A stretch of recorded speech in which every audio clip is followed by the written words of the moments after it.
tratar de conjuntarlas y poderlas explicar. A fin de cuentas, ¿qué es la historia? La historia no es contar cuentos, la historia es darle sentido a lo importante. ¿Quién determina que un hecho es histórico y uno no? Eso es un tema que ha manejado la filosofía de la historia muchísimo. ¿Por qué si estamos aquí reunidos esto pues no es un hecho histórico? Es importante para nosotros, que nos comunicamos, etcétera. Pero si de aquí saliera, no sé, una revuelta, vamos a decir, pues sería un hecho histórico. Entonces, ¿quién decide qué es un hecho histórico y qué no? ¿La naturaleza del hecho o la naturaleza del hecho percibida por el historiador? ¿Sí? A fin de cuentas es el historiador el que lo decide. Bien, en esto son muy responsables los periodistas. ¿Me explico? ¿Sí captan el punto? Porque el periodista es el que le dice al historiador de lo contemporáneo, esto es lo importante. Y no solo eso, y esto es lo que generalmente le falta al reportaje periodístico. Como les decía, la historia no es contar cuentos, la historia es identificar los hechos importantes de cualquier naturaleza, políticos, económicos o sociales, y explicar el sentido.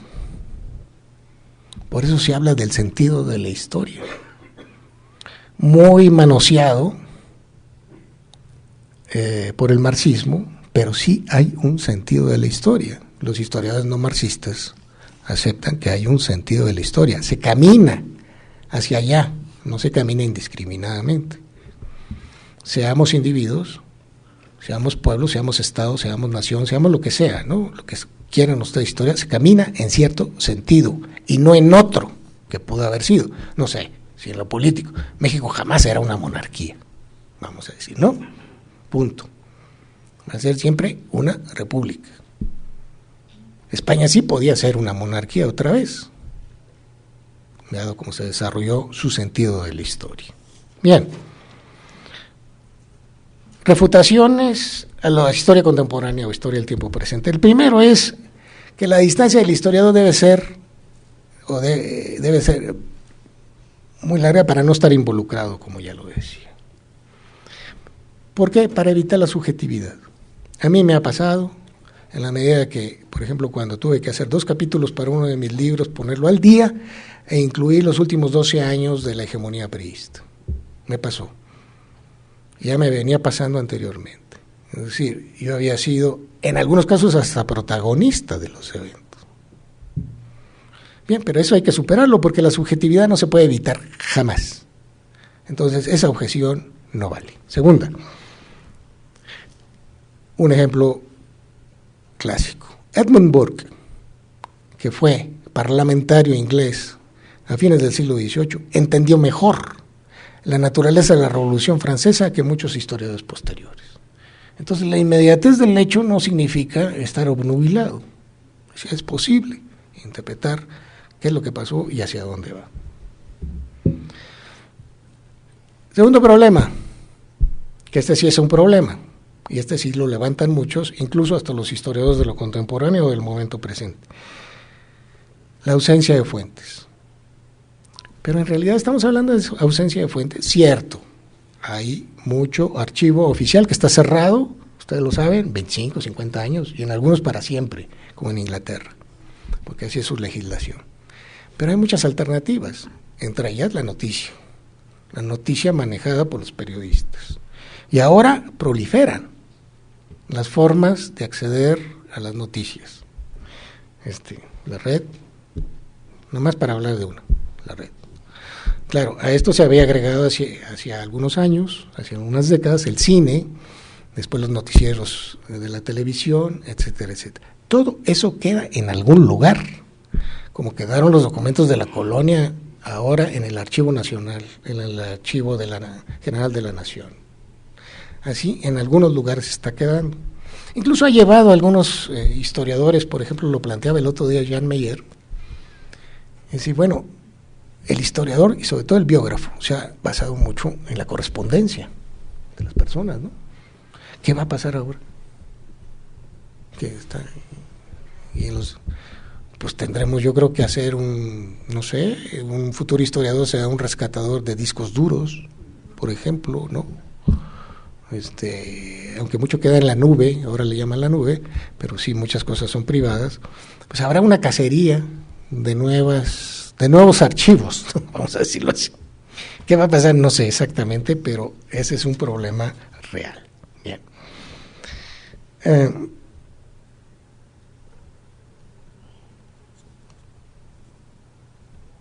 El tiempo presente. Decía San Agustín, se planteaba ya desde entonces aquella famosa pregunta, quid est tempus, ¿qué es el tiempo? ¿No? Decía, si nadie me lo pregunta, lo sé, pero si alguien me lo pregunta y lo quiero explicar, no lo sé.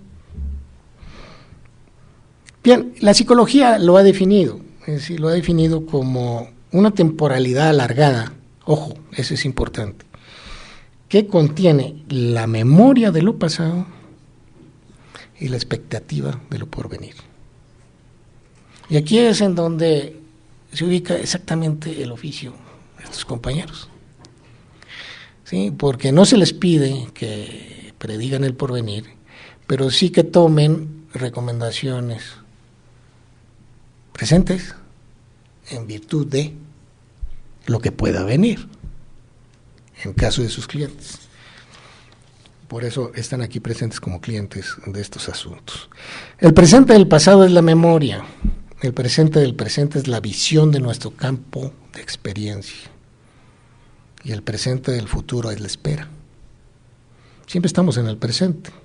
Entonces estos son los tres tiempos del presente, las tres diversas actitudes de quien quiere estudiar estos asuntos.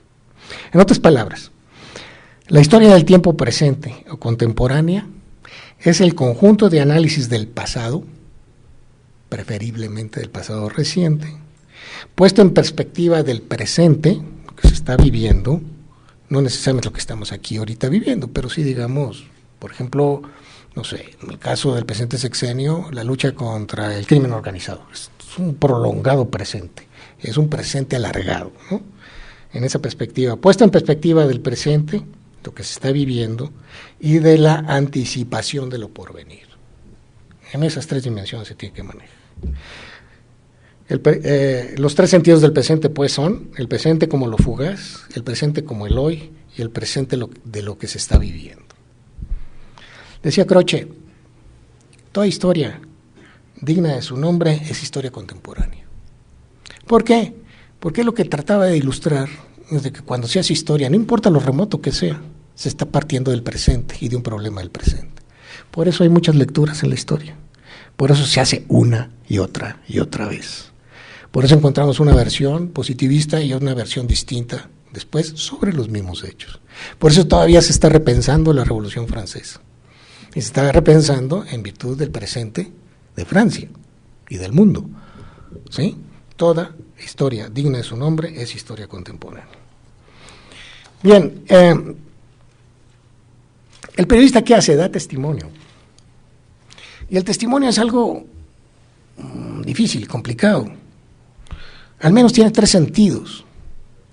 Tiene el sentido, el testigo y el testimonio es casi lo mismo, ¿no?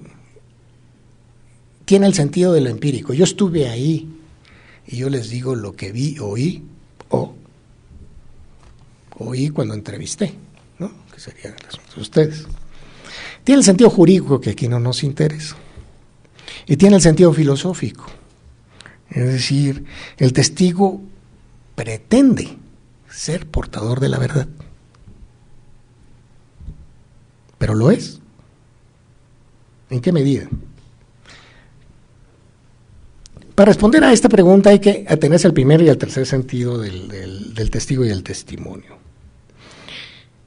¿Qué no es el testimonio? Esa es la primera parte de una definición. El testimonio no